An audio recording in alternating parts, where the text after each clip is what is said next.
Good morning Odisha. आज October 7 तारिख सोमवार। चलतु आज सकाळर गुरुत्वपूर्ण खबर विषय जानिबा। ता पूर्व आपनकु अनुरोध, चैनल रे नुआ थिले दयाकरी चैनल को सब्सक्राइब करंतु एवं नोटिफिकेशन बेल को ऑल करी रखंतु एवं आपण क्यों जिल्ला रू हमर वीडियो देखुचंती हमको कमेंट रे नियाती जणैबे। आज प्रथम खबर, 5 दिन जाए वर्षा नहीं। आसंता 10 तारिख जाए कौन जिले में बड़ वर्षा नहीं। एणु ए 5 दिन कौन जिला को सतर्क सूचना जाई नहीं। बंगोपसागर में सृष्टि होता लघुचापर प्रभाव ओडिशार उपरे नथिबारु एभली पूर्वानुमान करिछि भुवनेश्वर आंचलिक पाणीपाग केन्द्र। परवर्ती खबर, 9 रे पुणी आसिब सुभद्रा टंका। बारिपदारू पठेबे उपमुख्यमंत्री प्रभाती परिडा। सुभद्रा हिताधिकारी राज्य सरकार पुणी खुशी खबर आनिछंती। आसंता 9 तारिख दिन यह योजना सहित जड़ित हिताधिकारी माने टंका पाइबे। 2024 अक्टोबर 9 तारिख पूर्व राज्य सरकार पूर्व भली परीक्षामूलक भाव 1 टंका पठेबे एवं तापरे प्रथम किस्तिर बाकी टंका 4999 टंका पठेबे। तेबे उपमुख्यमंत्री प्रभाती परिडा बारिपदार आयोजित एक कार्यक्रम में सामिल होई प्रथम किस्तिर द्वितीय पर्याय टंका जारी करिवे। परवर्ती खबर, महिलांको पाई नुआ योजना, प्रति मासरे मिलिबो टंका। बड़ घोषणा कले सरकार। दिल्ली पूर्वतन मुख्यमंत्री तथा आम आदमी पार्टीर प्रतिष्ठाता अरविंद केजरीवाल बड़ घोषणा करिसेंती। से कहते जे लोके कहते केजरीवाल मागणा योजना देउछंती। आज एही तालिका रे आउ एक योजना सामिल होईछि। एणिकी समस्त महिला अकाउंट को 1000 टंका लेखाएं पठाଯିବ बोली केजरीवाल सरकार घोषणा करिसेंती। परवर्ती खबर, एही रंगर राशन कार्ड धारी को मिलिबो मासिक 2 थर राशन। सरकार कले बड़ परिवर्तन। झारखंडर हेमंत सोरेन सरकार राज्यर राशन कार्ड योजना नियम रे परिवर्तन करिसेंती। तेबे वर्तमान झारखंडर सबुज रंगर राशन कार्ड धारकों को मासिक थरे नुहे बरंग 2 थर राशन मिलिबो।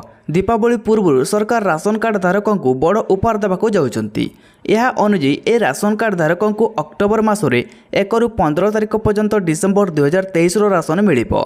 सेहीपरि 16 रु 31 तारिख जाए अक्टोबर 2024 राशन मिलिबो। परवर्ती खबर, पश्चिमबंगर राजधानी कोलकातार आरजीकर हस्पिटाल जड़े जूनियर महिला डाक्तर बलात्कार और हत्या को विरोध करी जूनियर डाक्तर माने शनिवार पुणी थे अनशन में बसिछंती। पश्चिमबंग सरकार सेमानक दाबी पूरण करिनांती बोली डाक्तर माने दाबी करुछंती। परवर्ती खबर, पीएम इंटर्नशिप योजना, प्रति मासरे 5000 टंका पाइबे युवक। प्रधानमंत्री नरेंद्र मोदी युवपीढ़ी को रोजगार देवाक आरंभ करिसेंती। पीएम इंटर्नशिप योजना चलित वर्ष केंद्र बजेट 2024-25 उपस्थापन करितबा बेले इंटर्नशिप योजना विषय घोषणा करथिले मोदी। तेबे ए योजना अनुଯାयी 1 कोटी युवक 5 वर्ष मध्य लाभ पाइबे। युवक मानक श्रेष्ठ 500 कंपनी रे इंटर्नशिप जोगाई दियाजिवो, जेउंटरे सेमानकु मासकु 5000 टंका पर्यंत इंटर्नशिप भत्ता प्रदान कराजिवो। चयनित प्रतियोगी को सरकार मासिक 4500 टंका स्टाइपेंड पाइबे एवं कंपनी गुड़िक अतिरिक्त 500 टंका प्रदान करा।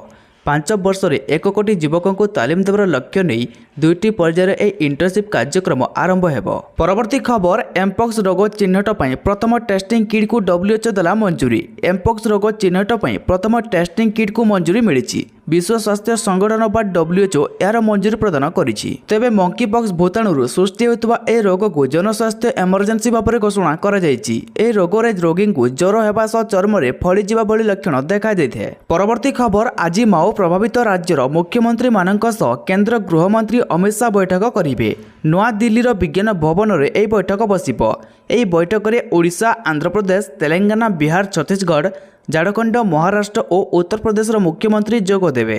परवर्ती खबर, इस्राएल रविवार सकाळे गाजा मस्जिद उपरे आक्रमण करिछि, जेउथिरे 23 जनक मृत्यु घटिछि। पालेस्टाइन संवाद सरबराह संस्था वाफा अनुଯାयी रविवार गाजार एक मस्जिद उपरे इस्राएल एयर स्ट्राइक रे प्राय 23 जनकर मृत्यु घटिथिबा बेले प्राय 100 लोक आहत होइछंती। परवर्ती खबर, चेन्नई रे भारतीय वायुसेनार 92तम प्रतिष्ठा दिवस पालन अवसर में 72टी युद्ध विमान और हेलिकप्टर चित्ताकर्षक प्रदर्शनी सहित आरंभ होइछि। 21 वर्ष पर मरीना सामुद्रिक बेलाभूमि में आयोजित एयर शो रे लक्षाधिक दर्शक आकाशमार्ग में युद्ध विमान गुड़िकर उड़ान कौशल उपभोग करिसेंती। परवर्ती खबर, महाराष्ट्रवासी को राहुल बड़ प्रतिश्रुति, 50% संरक्षण सीमा हटाई दियाजिवो।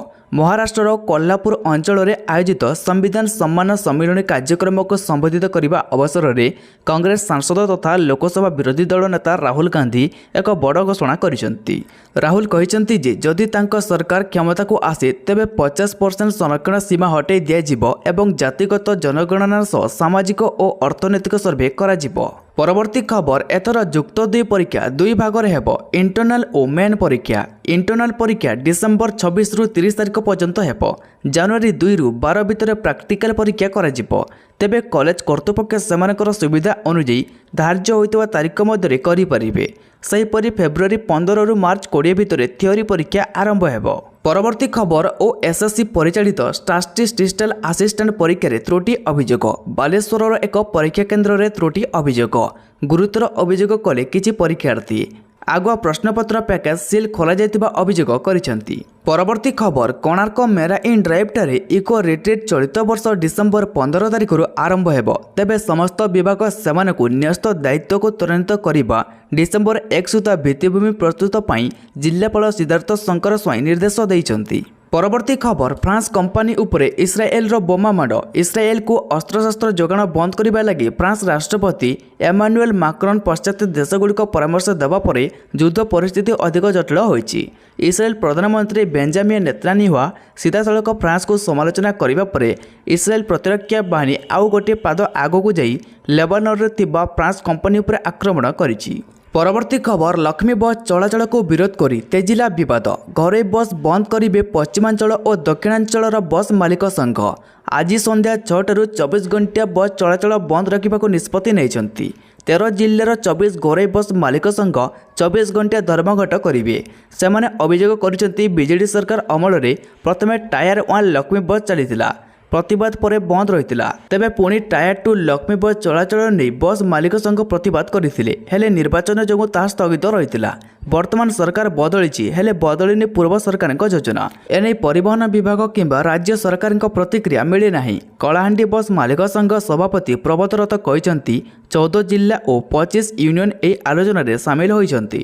ପରବର୍ତ୍ତୀ ଖବର ହୀରାକୁଦ ଜଳଭଣ୍ଡାରର ହେବ ପୁନରୁଦ୍ଧାର। ପୁନରୁଦ୍ଧାର ପାଇଁ ଖର୍ଚ୍ଚ ହେବ 855 କୋଟି। 4 ବର୍ଷ ଭିତରେ ପୁନରୁଦ୍ଧାର କାର୍ଯ୍ୟ ସରିବ। 1957ରେ ହୀରାକୁଦ ବନ୍ଧ ନିର୍ମାଣ ହୋଇଥିଲା। ଦେଶର ସବୁଠାରୁ ଲମ୍ବା ହୀରାକୁଦ ନଦୀବନ୍ଧ। ହୀରାକୁଦ ନଦୀବନ୍ଧ ପ୍ରକଳ୍ପ କେନାଲ ପଦ୍ଧତିର ନବୀକରଣ ଯୋଜନାକୁ ଆଗାମୀ 4 ବର୍ଷ ଅର୍ଥାତ୍ ଆର୍ଥିକ ବର୍ଷ 2024-25ରୁ 27-28 ମଧ୍ୟରେ କାର୍ଯ୍ୟକାରୀ କରିବା ନିମନ୍ତେ 855 କୋଟି ଟଙ୍କା ବ୍ୟୟ ଅଟକଳ କରାଯାଇଛି। ପରବର୍ତ୍ତୀ ଖବର ଆସନ୍ତା 9 ତାରିଖରେ ଆସିବ ସୁଭଦ୍ରା ଯୋଜନାର ଟଙ୍କା। ଯୋଜନାର ପ୍ରଥମ କିସ୍ତିର ଦ୍ୱିତୀୟ ପର୍ଯ୍ୟାୟ ଟଙ୍କା ଆସିବ। ଏଥର 40 ଲକ୍ଷରୁ ଅଧିକ ମହିଳା ଉପକୃତ ହେବେ। ଟଙ୍କା ପଠାଇବା ନେଇ ପ୍ରକ୍ରିୟା ଆରମ୍ଭ ହୋଇଛି। ଖୁବ୍ ଶୀଘ୍ର ହିତାଧିକାରୀଙ୍କର ଖାତାକୁ ଯିବ 1 ଟଙ୍କା। ପୂର୍ବଭଳି ଦ୍ୱିତୀୟ ପର୍ଯ୍ୟାୟରେ ପ୍ରଥମେ ଟଙ୍କାଟେ ପଠାଯିବ। ପରବର୍ତ୍ତୀ ଖବର କେନ୍ଦ୍ର ସରକାରଙ୍କ ବଡ଼ ନିଷ୍ପତ୍ତି। ଏଣିକି ୟୁପିଏସ୍ସିରେ ସିଭିଲ୍ ସର୍ଭିସ୍ ପରୀକ୍ଷା ଓ ଇଞ୍ଜିନିୟରିଂ ପରୀକ୍ଷା ଜରିଆରେ ହେବ ରେଲୱେ ଅଫିସରର ନିଯୁକ୍ତି। ତେବେ ଏକ ରିପୋର୍ଟ ମୁତାବକ କାର୍ମିକ ଓ ପ୍ରଶିକ୍ଷଣ ମନ୍ତ୍ରାଳୟ ପକ୍ଷରୁ ବିଜ୍ଞପ୍ତି ଜାରି କରି ଏ ବାବଦରେ ସୂଚନା ଦିଆଯାଇଛି। ରେଳ ମନ୍ତ୍ରାଳୟର ପ୍ରସ୍ତାବ ଉପରେ ବିଚାର କରି ମନ୍ତ୍ରାଳୟରେ ଟେକ୍ନିକାଲ ଓ ନନ୍ ଟେକ୍ନିକାଲ ମ୍ୟାନ୍ ପାୱାର ଉପରେ ଆବଶ୍ୟକତା ଦୃଷ୍ଟି ରଖି ନିଷ୍ପତ୍ତି ନିଆଯାଇଛି। ପରବର୍ତ୍ତୀ ଖବର ତିରୁପତି ତିରୁମାଲା ମନ୍ଦିରର ପ୍ରସାଦକୁ ନେଇ ଥମୁନି ବିବାଦ। ତିରୁପତି ମନ୍ଦିର ପ୍ରସାଦରେ ପଶୁ ଚର୍ବି ମିଶିଥିବା ବିବାଦ ଥମି ନଥିବା ବେଳେ ଏବେ ଏହାରି ଭିତରେ ଜଣେ ଭକ୍ତ ଦାବି କରିଛନ୍ତି ଯେ ଏବେ ଆନ୍ଧ୍ରପ୍ରଦେଶର ତିରୁମଲା ଶ୍ରୀ ଭେଙ୍କଟେଶ୍ୱର ସ୍ୱାମୀ ବାଲାଜୀ ମନ୍ଦିର ପ୍ରସାଦରେ ତାଙ୍କୁ ପୋକ ମିଳିଛି। ପରବର୍ତ୍ତୀ ଖବର ଜେଫ୍ ବେଜୋସ୍ ଏବଂ ବର୍ନାର୍ଡ ଆର୍ନଲ୍ଡଙ୍କୁ ପଛରେ ପକାଇ ମେଟା ସିଇଓ ମାର୍କ ଜୁକରବର୍ଗ ବିଶ୍ୱର ଦ୍ୱିତୀୟ ସବୁଠୁ ଧନୀ ବ୍ୟକ୍ତି ଭାବରେ ପାଲଟିଛନ୍ତି। ପରବର୍ତ୍ତୀ ଖବର ବୁଢ଼ା ବଳଙ୍ଗରେ ରିଭର ରାଞ୍ଚିଂ ଯୋଜନା। ନଈରେ ବଢ଼ିବେ ରୋହି ଏବଂ ଭାକୁର। 2 ବର୍ଷରେ ଛଡ଼ାଯିବ 34 ଲକ୍ଷ ମାଛ ଜାଆଁଳା। ତେବେ ଦେଶୀ ମାଛର ବଂଶବୃଦ୍ଧି ସହିତ ନଦୀ ଉପକୂଳ ମତ୍ସ୍ୟଜୀବୀଙ୍କୁ ରୋଜଗାରକ୍ଷମ ପାଇଁ ଜିଲ୍ଲା ମତ୍ସ୍ୟ ବିଭାଗ ପକ୍ଷରୁ 2 ବର୍ଷ ହେବ ରିଭର ରାନିଂ ପ୍ରୋଗ୍ରାମ ଆରମ୍ଭ କରିଛି। ଏହି ଯୋଜନାରେ ବୁଢ଼ା ବଳଙ୍ଗକୁ ସାମିଲ କରାଯାଇଛି। ଯୋଜନା ଅନୁଯାୟୀ ଏହି ନଦୀରେ 2 ବର୍ଷ ଭିତରେ 34 ଲକ୍ଷ ରୋହି ଭାକୁର ମିରିକାଳି ମାଛ ଜାଆଁଳା ଛଡ଼ାଯିବ। ପରବର୍ତ୍ତୀ ଖବର ମହାକୁମ୍ଭ 2025 ଭବ୍ୟ ଏବଂ ଦିବ୍ୟ ହେବ, କିନ୍ତୁ ଏହାର ଦାୟିତ୍ୱ ଆପଣ ସମସ୍ତଙ୍କର। ଏହି ମହାକୁମ୍ଭରେ ଦେଶ ବିଦେଶରୁ ଆସିଥିବା ଶ୍ରଦ୍ଧାଳୁ ଏବଂ ସାଧୁସନ୍ତଙ୍କ ସମ୍ମାନ କରାଯିବ। ଏଥିପାଇଁ ସରକାର ମହାକୁମ୍ଭର ବ୍ୟବସ୍ଥା ସୁନିଶ୍ଚିତ କରିବ। ତେବେ ଗତକାଲି ଉତ୍ତରପ୍ରଦେଶ ମୁଖ୍ୟମନ୍ତ୍ରୀ ଯୋଗୀ ଆଦିତ୍ୟନାଥ ପ୍ରୟାଗରାଜରେ କୁମ୍ଭମେଳା 2025 ଲୋଗୋ ଉନ୍ମୋଚନ କରି ଏହା କହିଛନ୍ତି। ଅଖିଳ ଭାରତୀୟ ଆଖଡ଼ା ପରିଷଦର ସାଧୁସନ୍ତଙ୍କ ସହ ମୁଖ୍ୟମନ୍ତ୍ରୀଙ୍କ ଏହି ବୈଠକ ଅନୁଷ୍ଠିତ ହୋଇଥିଲା, ଯେଉଁଥିରେ ସେ କହିଥିଲେ ଏହା ସନାତନମାନଙ୍କ ପାଇଁ ସବୁଠାରୁ ବଡ଼ ମେଳା ଅଟେ। ଏଥିପାଇଁ ସରକାରଙ୍କ ତରଫରୁ ସମସ୍ତ ପ୍ରସ୍ତୁତି ଆରମ୍ଭ କରାଯାଇଛି। ପରବର୍ତ୍ତୀ ଖବର ପୂଜାରେ ଗଡ଼ିବ ସ୍ୱତନ୍ତ୍ର ଟ୍ରେନ୍। ନଭେମ୍ବର ମାସ ଶେଷ ସପ୍ତାହ ସୁଦ୍ଧା ଚଳାଚଳ କରିବ। ପାର୍ବଣ ସମୟରେ ଯାତ୍ରୀ ସଂଖ୍ୟାକୁ ଦୃଷ୍ଟିରେ ରଖି ପୂର୍ବତଟ ରେଳବାଇ ପକ୍ଷରୁ ଦେଶର ବିଭିନ୍ନ ସ୍ଥାନକୁ ପୂଜା ସ୍ୱତନ୍ତ୍ର ଟ୍ରେନ୍ ବ୍ୟବସ୍ଥା କରାଯାଇଛି। ଏହି ସ୍ୱତନ୍ତ୍ର ଟ୍ରେନ୍ଗୁଡ଼ିକରେ ନଭେମ୍ବର ମାସ ଶେଷ ସପ୍ତାହ ପର୍ଯ୍ୟନ୍ତ ଚଳାଚଳ କରିବ। ଏହା ସହିତ ପୂର୍ବତଟ ରେଳବାଇ ତାର ପରିସୀମା ମଧ୍ୟରେ ଥିବା ପ୍ରମୁଖ ଷ୍ଟେସନଗୁଡ଼ିକରୁ ଦେଶର ବିଭିନ୍ନ ସ୍ଥାନକୁ 27 ଯୋଡ଼ା ସ୍ୱତନ୍ତ୍ର ଟ୍ରେନ୍ ଚଳାଚଳ କରାଇବ। ଏହା ବ୍ୟତୀତ ଅତିରିକ୍ତ ଭାବରେ 14 ଯୋଡ଼ା ସ୍ୱତନ୍ତ୍ର ଟ୍ରେନ୍ ପୂର୍ବତଟ ରେଳପଥ ପରିସୀମା ମଧ୍ୟ ଦେଇ ଦେଶର ବିଭିନ୍ନ ପ୍ରାନ୍ତକୁ ଗତି କରିବା ସହିତ ପାଖାପାଖି 1134ଟି ସ୍ୱତନ୍ତ୍ର ଟ୍ରେନ୍ ପୂଜା ସମୟରେ ଚାଲିବ ବୋଲି ରେଳବାଇ ପକ୍ଷରୁ ସୂଚନା ଦିଆଯାଇଛି। ପରବର୍ତ୍ତୀ ଖବର, ଚାଷୀଙ୍କ ଖାତାକୁ ଗଲା ପିଏମ୍ କିଷାନ ସମ୍ମାନ ନିଧି ଯୋଜନାର 18ତମ କିସ୍ତି। 9.4 କୋଟି ଚାଷୀଙ୍କ ଖାତାକୁ ଗଲା 20,000 କୋଟି ଟଙ୍କା। 18ତମ କିସ୍ତି ପ୍ରଦାନ ଶୁଭାରମ୍ଭ କଲେ ପ୍ରଧାନମନ୍ତ୍ରୀ ନରେନ୍ଦ୍ର ମୋଦି। ତେବେ ଏ ବିଷୟରେ ଉପମୁଖ୍ୟମନ୍ତ୍ରୀ କନକବର୍ଦ୍ଧନ ସିଂହ ଦେଓ ସୂଚନା ଦେଇଛନ୍ତି। ସେ କହିଛନ୍ତି 17ତମ କିସ୍ତି 29,73,980 ଚାଷୀଙ୍କୁ ପିଏମ୍ କିଷାନ ଅର୍ଥ ଯାଇଥିଲା। 18ତମ କିସ୍ତିରେ 71,51,517 ଚାଷୀ ସାମିଲ ହୋଇଛନ୍ତି। ଏହା ସହ ମନ୍ତ୍ରୀ କହିଛନ୍ତି ସିଏମ୍ କିଷାନର ପ୍ରଥମ କିସ୍ତି ନୂଆଖାଇରେ ପ୍ରଦାନ କରାଯାଇଥିବା ବେଳେ ଅକ୍ଷୟ ତୃତୀୟରେ ଦ୍ୱିତୀୟ କିସ୍ତି ପ୍ରଦାନ କରାଯିବ ବୋଲି ଉପମୁଖ୍ୟମନ୍ତ୍ରୀ ସୂଚନା ଦେଇଛନ୍ତି। ପରବର୍ତ୍ତୀ ଖବର, ଆର୍ଆଇ ଅମିନ ପରୀକ୍ଷାରେ ଅନିୟମିତତା ଅଭିଯୋଗ ପ୍ରସଙ୍ଗ ମୁଖ୍ୟମନ୍ତ୍ରୀଙ୍କୁ ଅବଗତ କଲେ ରାଜସ୍ୱ ମନ୍ତ୍ରୀ ସୁରେଶ ପୂଜାରୀ। ବିଭ୍ରାଟ ନେଇ ବିଭାଗକୁ ରିପୋର୍ଟ ମଗାଯାଇଥିବା କହିଲେ ମନ୍ତ୍ରୀ। ଅଭିଯୋଗ ଅନୁଯାୟୀ ଏହା ପରୀକ୍ଷା ପାଇଁ ଆକଳନ ପ୍ରକ୍ରିୟା ନୁହେଁ। ବ୍ଲାକ୍ ଲିଷ୍ଟେଡ୍ ହୋଇଥିବା ଉକ୍ତ ସଂସ୍ଥାକୁ ପରୀକ୍ଷାରୁ ମୁକ୍ତ କରାଯିବ ବୋଲି କହିଛନ୍ତି ମନ୍ତ୍ରୀ। ପରବର୍ତ୍ତୀ ଖବର, ଏଣିକି ଏଟିଏମ୍ରୁ ବାହାରିବ ସୁନା କଏନ୍। ଭାରତରେ ପ୍ରଥମ ଥର ପାଇଁ ଏକ cooperative society gold coin ATM ସ୍ଥାପନ କରିଛି। ଏହି ଏଟିଏମ୍ରୁ ଗ୍ରାହକମାନେ 0.5, 1, 2, 5 ଏବଂ 10 ଗ୍ରାମ 24 କ୍ୟାରେଟ୍ର ଗୋଲ୍ଡ କଏନ୍କୁ ଅନଲାଇନ୍ ଦରରେ କ୍ରୟ କରିପାରିବେ। ତେବେ କର୍ଣ୍ଣାଟକର ତୁମକୁର ମର୍ଚାଣ୍ଟସ୍ କ୍ରେଡିଟ୍ କୋଅପରେଟିଭ୍ ସୋସାଇଟି ଏକ ଐତିହାସିକ ପଦକ୍ଷେପ ଗ୍ରହଣ କରିବା ସହ ଏକ ଗୋଲ୍ଡ କଏନ୍ ଏଟିଏମ୍ ସ୍ଥାପନ କରିଛି। ପରବର୍ତ୍ତୀ ଖବର, ପାର୍ବଣରେ ଯାତ୍ରୀ ଭିଡ଼ ଏଡ଼ାଇବାକୁ ରେଳବାଇର ପ୍ରୟାସ। ବିଭିନ୍ନ ସ୍ଥାନକୁ ଚଳାଚଳ କରିବ ସ୍ୱତନ୍ତ୍ର ଟ୍ରେନ୍। ପୂର୍ବତଟ ରେଳପଥ ପରିସୀମା ମଧ୍ୟରୁ ଗୁରୁତ୍ୱପୂର୍ଣ୍ଣ ଷ୍ଟେସନମାନଙ୍କରେ ଦେଶର ବିଭିନ୍ନ ସ୍ଥାନକୁ ପ୍ରାୟ 27 ଯୋଡ଼ି ଟ୍ରେନ୍ ଚଳାଚଳ କରିବାର ଯୋଜନା ରହିଛି। ତେବେ ମୋଟାମୋଟି ଭାବରେ କହିବାକୁ ଗଲେ 1134 ଟ୍ରିପ୍ ସ୍ୱତନ୍ତ୍ର ଟ୍ରେନ୍ ପୂଜା ଉତ୍ସବ ସମୟରେ ଚଳାଚଳ କରିବ। ପରବର୍ତ୍ତୀ ଖବର, ଏସ୍ସିଓ ଶିଖର ସମ୍ମିଳନୀରେ ଭାରତ ତରଫରୁ ବୈଦେଶିକ ମନ୍ତ୍ରୀ ଏସ୍ ଜୟଶଙ୍କର ଯୋଗ ଦେବେ।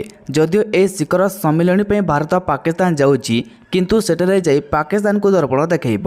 ଶନିବାର ଦିନ ବୈଦେଶିକ ବ୍ୟାପାର ମନ୍ତ୍ରୀ ଏସ୍ ଜୟଶଙ୍କର କହିଛନ୍ତି ନିଶ୍ଚିତ ଭାବେ ପାକିସ୍ତାନ ଯାଉଛନ୍ତି, କିନ୍ତୁ ଦୁଇ ଦେଶ ମଧ୍ୟରେ କୌଣସି ଦ୍ୱିପାକ୍ଷିକ ଆଲୋଚନା ହେବ ନାହିଁ ବୋଲି ସେ କହିଛନ୍ତି। ପରବର୍ତ୍ତୀ ଖବର, ରାଜ୍ୟରେ ପୁନର୍ଗଠନ ହେବ ଓସଡମା। ଏନେଇ ବିଭାଗ ପକ୍ଷରୁ ବିଜ୍ଞପ୍ତି ପ୍ରକାଶ ପାଇଛି। ଓସଡମାରେ 102 କର୍ମଚାରୀଙ୍କ ମଧ୍ୟରୁ 10ଟି ପୋଷ୍ଟ ରଦ୍ଦ କରାଯାଇଛି। ତେବେ 37ଟି ନୂଆ ପଦବୀ ସୃଷ୍ଟି ସହ ପୁନର୍ଗଠନ ପରେ କର୍ମଚାରୀଙ୍କର ସଂଖ୍ୟା 129 ହେବ। ତେବେ 4ଟି ବ୍ୟାପକ ବିଭାଗ ଯଥା ସାଧାରଣ ବିଭାଗ, ଦକ୍ଷତା ବିକାଶ ବିଭାଗ, ପ୍ରକଳ୍ପ ଓ ପ୍ରଯୁକ୍ତି ବିଦ୍ୟା ବିଭାଗ ଏବଂ ଅର୍ଥ ବିଭାଗ ରହିବ ବୋଲି ଜଣାପଡ଼ିଛି। ପରବର୍ତ୍ତୀ ଖବର, ଏଣିକି କଏଦୀମାନେ ମଧ୍ୟ ଜେଲ୍ରେ ବିରିୟାନୀ ଖାଇପାରିବେ। ଏନେଇ ସରକାରଙ୍କ ତରଫରୁ ନିଆଯାଇଛି ପଦକ୍ଷେପ। ଜେଲ୍ରେ ଥାଇ ମଧ୍ୟ ନବରାତ୍ରିରେ ଉପଭୋଗ କରିପାରିବେ କଏଦୀ। ଶାରଦୀୟ ନବରାତ୍ରି ଉପଲକ୍ଷେ କଏଦୀମାନଙ୍କୁ ମଟନ ବିରିୟାନୀ ସାଙ୍ଗକୁ ବାସନ୍ତୀ ପାଉଲ ଏବଂ ଆହୁରି ଅନେକ ସ୍ୱାଦିଷ୍ଟ ବ୍ୟଞ୍ଜନ ଦିଆଯିବ। ନବରାତ୍ରି ପାଇଁ ଜେଲ୍ରେ ଥିବା କଏଦୀମାନଙ୍କୁ ଖାଦ୍ୟ ମେନ୍ୟୁରେ ପରିବର୍ତ୍ତନ କରାଯାଇଛି। ତେବେ ଆସନ୍ତା ଅକ୍ଟୋବର 9 ତାରିଖରୁ ଏହି ଯୋଜନା ଲାଗୁ କରାଯିବ। ପଶ୍ଚିମବଙ୍ଗର ସୁଧାର ଗୃହ ଅଧିକାରୀ କହିଛନ୍ତି ଯେ ଦୁର୍ଗା ପୂଜା ଅବସରରେ କଏଦୀମାନଙ୍କୁ ମଟନ ବିରିୟାନୀ ଏବଂ ବାସନ୍ତୀ ପାଉଲ ସହ ଅନ୍ୟାନ୍ୟ ବଙ୍ଗାଳୀ ବ୍ୟଞ୍ଜନ ଖାଦ୍ୟ ପ୍ରଦାନ କରାଯିବ। ପରବର୍ତ୍ତୀ ଖବର, 7ରେ ଜୟପୁରରେ ଘରୋଇ ବସ୍ ବନ୍ଦ ଡାକରା। 24 ଘଣ୍ଟିଆ ବନ୍ଦ ଡାକରା ଦେଇଛି ଘରୋଇ ବସ୍ ମାଲିକ ସଂଘ। ଲକ୍ଷ୍ମୀ ବସ୍ ଚଳାଚଳକୁ ବିରୋଧ କରି ଏହି ବନ୍ଦ ଡାକରା ଦିଆଯାଇଛି। 7 ତାରିଖ ସନ୍ଧ୍ୟା 6ଟାରୁ 8 ତାରିଖ ସନ୍ଧ୍ୟା ଯାଏଁ ବସ୍ ଚଳାଚଳ ବନ୍ଦ ରହିବ। ଏନେଇ ଜୟପୁର ଘରୋଇ ବସ୍ ମାଲିକ ସଂଘ ପକ୍ଷରୁ ସୂଚନା ଦିଆଯାଇଛି। ପରବର୍ତ୍ତୀ ଖବର, ଇଣ୍ଡିଗୋ ଏୟାରଲାଇନ୍ସକୁ ନେଇ ଏକ ବଡ଼ ଖବର ସାମ୍ନାକୁ ଆସିଛି। କମ୍ପାନୀର ବୁକିଂ ସିଷ୍ଟମରେ ଅବ୍ୟବସ୍ଥା ଯୋଗୁଁ ବିମାନ ଚଳାଚଳ ପ୍ରଭାବିତ ହୋଇଛି। ଗତକାଲି ଅପରାହ୍ନ 12ଟା ସମୟରେ ଏୟାରଲାଇନ୍ସର ବୁକିଂ ବ୍ୟବସ୍ଥା ପ୍ରଭାବିତ ହେବା ଆରମ୍ଭ ହୋଇଥିଲା ଏବଂ ପ୍ରାୟ 1 ଘଣ୍ଟା ପରେ ଅପରାହ୍ନ ପ୍ରାୟ 1ଟା 5 ମିନିଟରେ ବିମାନ ଚଳାଚଳ ଆରମ୍ଭ ହୋଇଥିଲା। ତେବେ ଇଣ୍ଡିଗୋ ବୁକିଂ ସିଷ୍ଟମ ଏବେ ବି ବନ୍ଦ ରହିଛି ଏବଂ ଯାତ୍ରୀ ଅସୁବିଧାର ସମ୍ମୁଖୀନ ହେଉଛନ୍ତି। ଏନେଇ କମ୍ପାନୀ ତରଫରୁ ସୂଚନା ମଧ୍ୟ ଦିଆଯାଇଛି। ପରବର୍ତ୍ତୀ ଖବର, ହାଇକୋର୍ଟ କଟକରେ ରାବଣ ପୋଡ଼ି ବାଣ ପ୍ରତିଯୋଗିତା ଉପରେ ରୋକ ଲଗାଇଛନ୍ତି। ରାବଣ ପୋଡ଼ି ଆୟୋଜନକୁ ଅନୁମତି ମିଳିଛି, ମାତ୍ର ପରିବେଶ ପ୍ରଦୂଷଣ କରୁଥିବା ବାଣ କୌଣସି ମତେ ବ୍ୟବହାର କରାଯାଇ ପାରିବ ନାହିଁ ବୋଲି କୋର୍ଟ ଆଜି ସ୍ପଷ୍ଟ କରିଛନ୍ତି। ତା ସହିତ କୋର୍ଟ କହିଛନ୍ତି ସଂସ୍କୃତି ଓ ପରମ୍ପରା ରକ୍ଷା ପାଇଁ ରାବଣ ପୋଡ଼ିରେ ଯେତିକି ବାଣ ବ୍ୟବହାର ହେବ ତାହା କେବଳ ସବୁଜ ବାଣ ହେବା ଜରୁରୀ ବୋଲି କୋର୍ଟ କହିଛନ୍ତି। ପରବର୍ତ୍ତୀ ଖବର, ଏଥର ପାଇଖାନା ପାଇଁ ଟିକସ ଦେବାକୁ ପଡ଼ିବ। ଘରେ ଯେତେ ଅଧିକ ପାଇଖାନା ରଖିବେ ସେତେ ଅଧିକ ଟିକସ ପୈଠ କରିବାକୁ ପଡ଼ିବ। ପାଇଖାନା ପିଛା 25 ଟଙ୍କା ଲେଖାଏଁ ଟିକସ ଦେବାକୁ ପଡ଼ିବ। ଭାରତରେ ପ୍ରଥମ ଥର ପାଇଁ ଏଭଳି ଟିକସ ଲଗାଯାଇଛି। ହିମାଚଳ ସରକାର ଏନେ ବିଜ୍ଞପ୍ତି ମଧ୍ୟ ଜାରି କରିଛନ୍ତି। ତେବେ ଏହା ଅନୁଯାୟୀ କେବଳ ସ୍ୱରାଜ ବ୍ୟବସ୍ଥା ଥିବା ସହରାଞ୍ଚଳ ଓ ଗ୍ରାମାଞ୍ଚଳରେ ଏହି ଟିକସ ଲାଗିବ। ସ୍ୱରାଜ ବିଲ୍ ସହିତ ଅତିରିକ୍ତ ଶୁଳ୍କକୁ ଜନସମ୍ପଦ ବିଭାଗ ଖାତାକୁ ଟ୍ରାନ୍ସଫର କରାଯିବ। ପରବର୍ତ୍ତୀ ଖବର, ଶ୍ରୀକ୍ଷେତ୍ରରେ କାର୍ତ୍ତିକ ମାସରେ ରାଇ ଦାମୋଦର ବ୍ରତ ପାଳନ କରିବା ପାଇଁ ସରକାରଙ୍କ ପକ୍ଷରୁ ହବିଷ୍ୟାଳି ଯୋଜନା କାର୍ଯ୍ୟକାରୀ ହୋଇଛି। ମୁଖ୍ୟତଃ ହବିଷ୍ୟାଳି ମା'ମାନଙ୍କ ରହଣି, ଶ୍ରୀ ଜଗନ୍ନାଥ ଦର୍ଶନ, ମହାପ୍ରସାଦ ସେବନ, ଭଜନ କୀର୍ତ୍ତନ ସାଙ୍ଗକୁ ଅନ୍ୟାନ୍ୟ ସମସ୍ତ ଆନୁଷଙ୍ଗିକ ବ୍ୟବସ୍ଥା ଜିଲ୍ଲା ପ୍ରଶାସନ ପକ୍ଷରୁ କରାଯାଇଛି। ତେବେ ଯେଉଁମାନେ ଏହି ଯୋଜନାରେ ଆସିବେ ସେମାନଙ୍କୁ ନାମ ପଞ୍ଜୀକରଣ କରିବାକୁ ପଡ଼ିବ। ତେଣୁ ଆଗ୍ରହୀ ହବିଷ୍ୟାଳୀମାନେ ଅକ୍ଟୋବର 6ରୁ 11 ତାରିଖ ମଧ୍ୟରେ e-district.odisha.gov.in ମାଧ୍ୟମରେ ପଞ୍ଜୀକରଣ କରିପାରିବେ। ପରବର୍ତ୍ତୀ ଖବର, ଡିସେମ୍ବର 15ରୁ କୋଣାର୍କରେ ଇକୋ ରିଟ୍ରିଟ୍। କୋଣାର୍କ ମେରାଇନ୍ ଡ୍ରାଇଭ୍ଠାରେ ଇକୋ ରିଟ୍ରିଟ୍ ଚଳିତ ବର୍ଷ ଡିସେମ୍ବର 15 ତାରିଖରୁ ଆରମ୍ଭ ହେବ। ତେବେ ସମସ୍ତ ବିଭାଗ ସେମାନଙ୍କୁ ନ୍ୟସ୍ତ ଦାୟିତ୍ୱକୁ ତ୍ୱରାନ୍ୱିତ କରିବା ଡିସେମ୍ବର 1 ସୁଦ୍ଧା ଭିତ୍ତିଭୂମି ପ୍ରସ୍ତୁତ ପାଇଁ ଜିଲ୍ଲାପାଳ ସିଦ୍ଧାର୍ଥ ଶଙ୍କର ସ୍ୱାଇଁ ନିର୍ଦ୍ଦେଶ ଦେଇଛନ୍ତି। ପରବର୍ତ୍ତୀ ଖବର, ଆସନ୍ତା ଅକ୍ଟୋବର 7 ତାରିଖ ଏବଂ ଅକ୍ଟୋବର 14 ତାରିଖ ଉଭୟ ସୋମବାରରେ ମୁଖ୍ୟମନ୍ତ୍ରୀଙ୍କ ଜନ ଅଭିଯୋଗ ଶୁଣାଣି ବନ୍ଦ ରହିବ। 7 ତାରିଖରେ ମୁଖ୍ୟମନ୍ତ୍ରୀ ଅନ୍ୟ ଏକ ଗୁରୁତ୍ୱପୂର୍ଣ୍ଣ ସରକାରୀ କାର୍ଯ୍ୟ ଥିବାରୁ ଏବଂ 14 ତାରିଖ ଦିନ ଦୁର୍ଗାପୂଜା ଭସାଣୀ ହେତୁ ୟୁନିଟ୍ 5 ଭୁବନେଶ୍ୱର ସ୍ଥିତ ମୁଖ୍ୟମନ୍ତ୍ରୀଙ୍କ ଅଭିଯୋଗ ପ୍ରକୋଷ୍ଠଠାରେ ଜନଶୁଣାଣି ବନ୍ଦ ରହିବ। ଏ ସମ୍ପର୍କରେ ସାଧାରଣ ପ୍ରଶାସନ ଓ ସାଧାରଣ ଅଭିଯୋଗ ବିଭାଗ ପକ୍ଷରୁ ସୂଚନା ଦିଆଯାଇଛି। ପରବର୍ତ୍ତୀ ଖବର, 27 ବର୍ଷ ପରେ ଇରାନୀ କପ୍ ଜିତିଲା ମୁମ୍ବାଇ। ରଣଜୀ ଟ୍ରଫି ବିଜେତା ମୁମ୍ବାଇ ଇରାନୀ କପ୍ର କମାଲ କରିଛି। ଦଳ ରେଷ୍ଟ ଅଫ୍ ଇଣ୍ଡିଆକୁ ହରାଇ 27 ବର୍ଷ ପରେ ଇରାନୀ କପ୍ ତୋଳି ଧରିବାକୁ ସକ୍ଷମ ହୋଇଛି। ପରବର୍ତ୍ତୀ ଖବର, ହରିୟାଣା ଏବଂ ଜମ୍ମୁ କାଶ୍ମୀର ବିଧାନସଭା ନିର୍ବାଚନ ଶେଷ ହୋଇଥିବା ବେଳେ ଏବେ ଏକ୍ଜିଟ୍ ପୋଲ୍ ସାମ୍ନାକୁ ଆସିଛି। ଏକ୍ଜିଟ୍ ପୋଲ୍ରୁ ଜଣାପଡ଼ିଛି ଯେ କଂଗ୍ରେସ 10 ବର୍ଷ ପରେ ହରିୟାଣାକୁ ଫେରିବାକୁ ଯାଉଛି। ବିଜେପିକୁ ମାତ୍ ଦେଇ କଂଗ୍ରେସ ସରକାର ଗଢ଼ିବାକୁ ଯାଉଛି ବୋଲି ପୋଲ୍ରୁ ଜଣାପଡ଼ିଛି। ତେବେ ଦୈନିକ ଭାସ୍କର, ହରିୟାଣାରେ ବିଜେପିକୁ 15ରୁ 29, କଂଗ୍ରେସକୁ 44ରୁ 54 ମିଳିପାରେ ଆସନ। ପରବର୍ତ୍ତୀ ଖବର, ଅଭିଯୋଗ ପରେ ବଦଳିଲା ମା ଶାରଳାଙ୍କ ମନ୍ଦିରର ଘିଅ।